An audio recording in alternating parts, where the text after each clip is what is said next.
is lost. Rupert Sanders, director of Snow White and the Huntsman. What's the point? Why would you make this movie? Good question, Oscar. Thank you. Good question. I'm a big fan of kind of big medieval historic epics, and they're kind of hard to make in today's society. There isn't really, you need a superhero or someone with a cape in them in order to get a film of that budget made. But what was exciting about this was be able to take that idea and also take the kind of modern alchemic magic and blend the two together, and also to work with a story that's as relevant now as it was then, and some very strong messages and themes in it that I think permeate through the film. I think it's just playing with all those expectations of what people expect they're going to see, and what they expect the mirror is going to tell someone, and how they expect someone's going to ask the mirror, and what Snow White personifies. And I think she, to me, that the strongest image of her really is this rose blooming in defiance of the cold, that even though there's death all around her, she is going to defy that just by living. And that's really part of, I think, what Kristen has so well.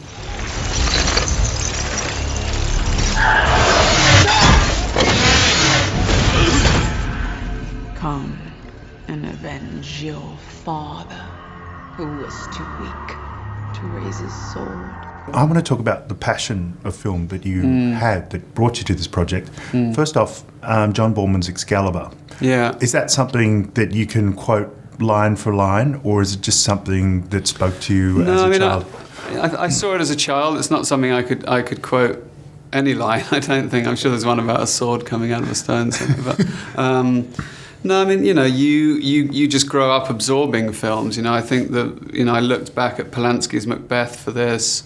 I looked at Peter O'Toole's Thomas à Becket. They're just things that had that. I looked at Elizabeth, finding things that had that kind of medieval resonance. The passion for me as a filmmaker is that constant kind of creative fire, and what was great about this project is you really are testing yourself. You're at the tip of the spear. I mean, there's no one else in front of you. It's just you, and there's 1,000 people pushing behind you, and it's, that is very daunting, terrifying, but also you really have to make very quick instinctual decisions. You have to lead a big crew. So that, there's so many facets of the job that I'm passionate about. It's not just the creation of the story and the images, but it's about the problem solving and the scale of doing something like this. It's all, it's intoxicating.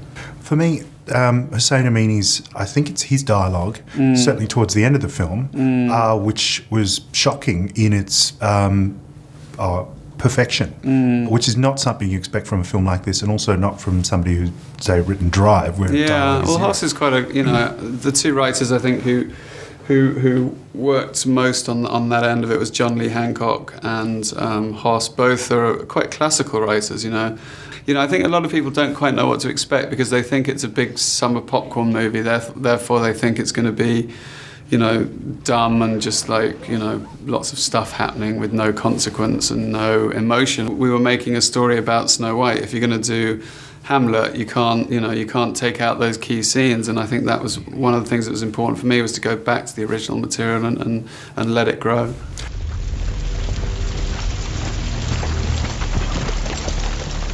Do you need a bowman? Killed him.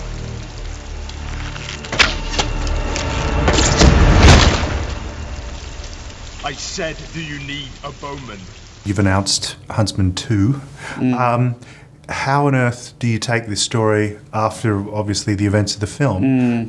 Is there a little piece of black goo that suddenly reanimates? No, I mean, I think, I think the one thing that we're interested in is, what happens to those characters beyond that? Where does their journey take them? And we refrain from saying, and they all live together happily ever after, for a reason.